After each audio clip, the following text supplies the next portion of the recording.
Warisan kautaman Panglimbang 5 menit dina Kemis Wage tanggal 17 April tahun 2020 kapetik saka Injil Yohanes bab 13 ayat 1 tekan ayat 15. Sadurunge tilar donya lumrahe wong tuwa nglumpukake anak-anake njur andum warisan. Kowe nem ndak bagei lemah kidul omah iki. Kowe yem ndak bagei lemah omah karo lemah mburi omah. Kowe man tak bagei sawah kulon marangan kae.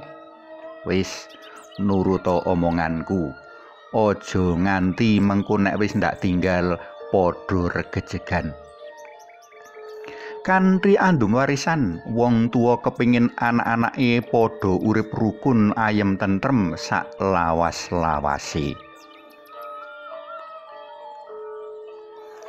Dina iki bareng pasaman suci sak jagat, awake dhewe padha ngriyayakake dina kang banget merunggan, dina Kemis Putih. Ing dina iki karawuhake meneh prastawa bojana pungkasan.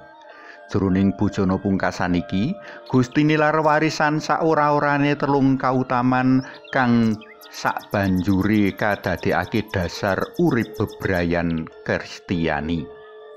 Sepisan kautaman leladi. Beda karo para panggedhe-panggedhe kang lumrahe njaluk diladeni enggo ngiles-iles andane. Ora mengkono karo Gusti Yesus. Panjenengane kepara paring tulodo ngladeni.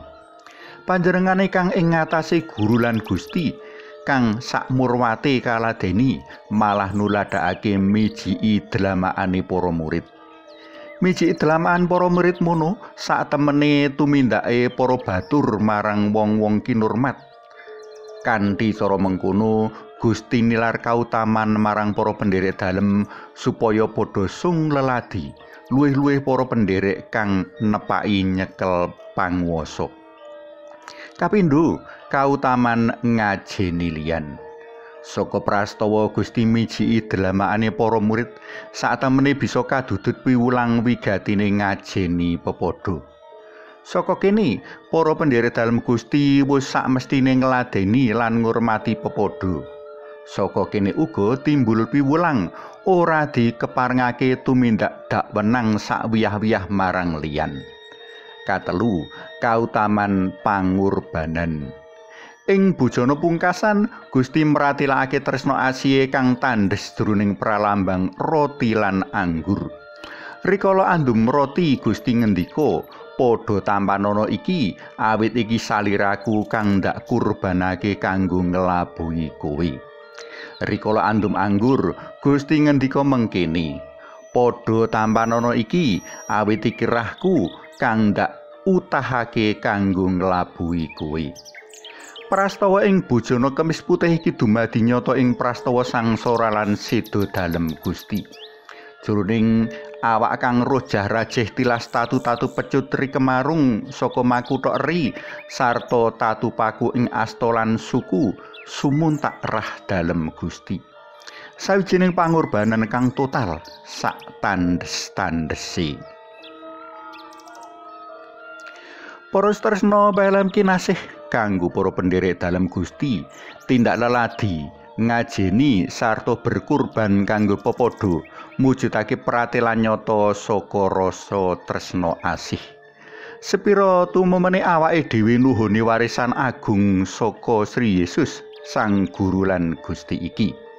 Apa aku wis leladi kanthi sawutuing ati, ora nggrundel lan gedumel rikala ora antuk panedha nrima? Apa aku wis berkorban satulusing ati, ora ngarepake sawijining piwales? Apa aku wis ngajeni pepadha tanpa mbedak-mbedakake, tanpa nyawang kuwasa lan kalungguhan? Suwawi sami munjuk, kunjung asma dalem Yang Rama Sang Yang Putra tuwin Yang Roh Suci. Amin. Gusti Yesus, kawula muju semanuwun awit warisan kautamen ingkang dados jati diri kawula minangka pendherek dalem. Mugi kawula tansah ngrembaka ing warisan dalem saengga saged dados seksi welas asih dalem dumateng sesami. Mugi linurna Yang Rama Yang Putra Duwin Yang Roh Suci kados ing mlebu samenika sarta salami-laminipun. Amin. Kunjung aswa dalem Yang Rama sa Yang Putra Duwin Yang Roh Suci. Amin.